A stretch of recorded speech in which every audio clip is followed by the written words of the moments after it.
these beers po. Here po tayo sa may gitna. Here po ate sa may gitna po.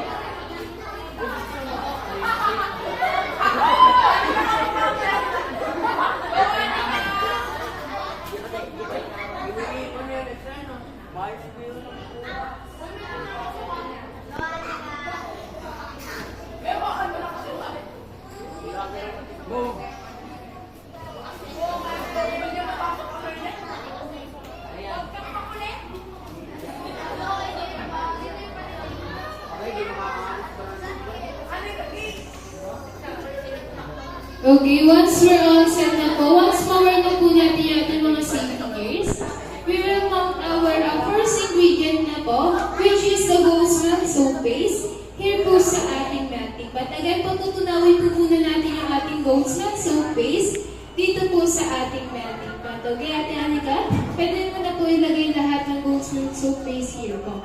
Yes po, everything po.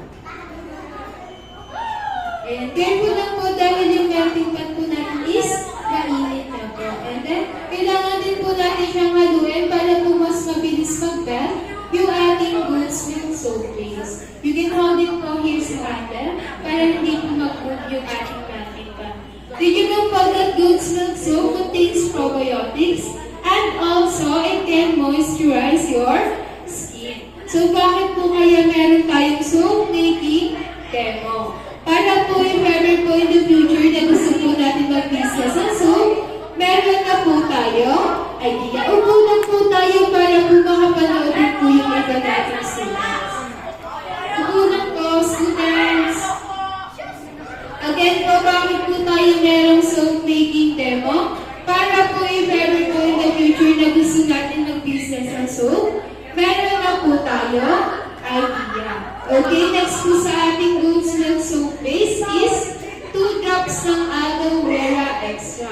It can use an emulsion or imitation of the skin.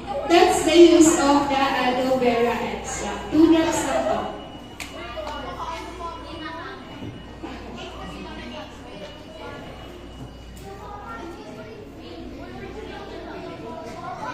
Sa paggawa po ng sarili po nating product or service, kailangan po natin maging maingat dahil gumagamit po tayo ng melting pot, which is mainit po, at again ng mga chemicals po. Once malagay na po natin yung aloe vera extra, next po is we will put 5 drops na po ng fragrance oil or yung scent po na gusto natin para po sa soap.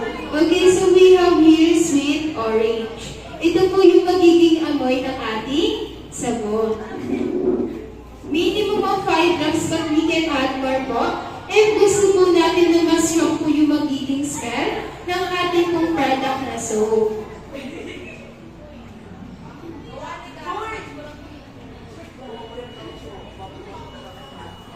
Okay, and then our last ingredient po is the food coloring po. Depende po sa atin if anong color po yung gusto natin ilagay para po sa soap. And then 1 drop lang po ng food coloring.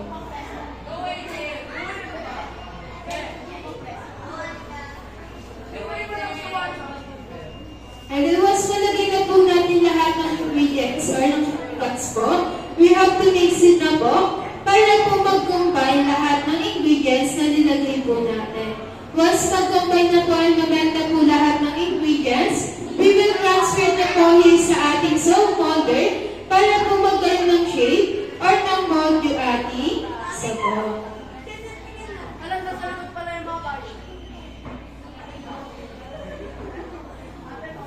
Okay, be careful lang po.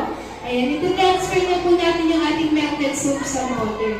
It takes 15 to 20 minutes bago po siya mag-set or mag-dry. Once it's ready na po, you can use it na po or you can sell it na po sa market. And then once na po siya, ganito na po yung magiging outcome na ginawa po natin Ghost Milk Soap. Alright, once you got po, you can make your own product and be your own boss. Thank you so much for listening. I hope that you learned something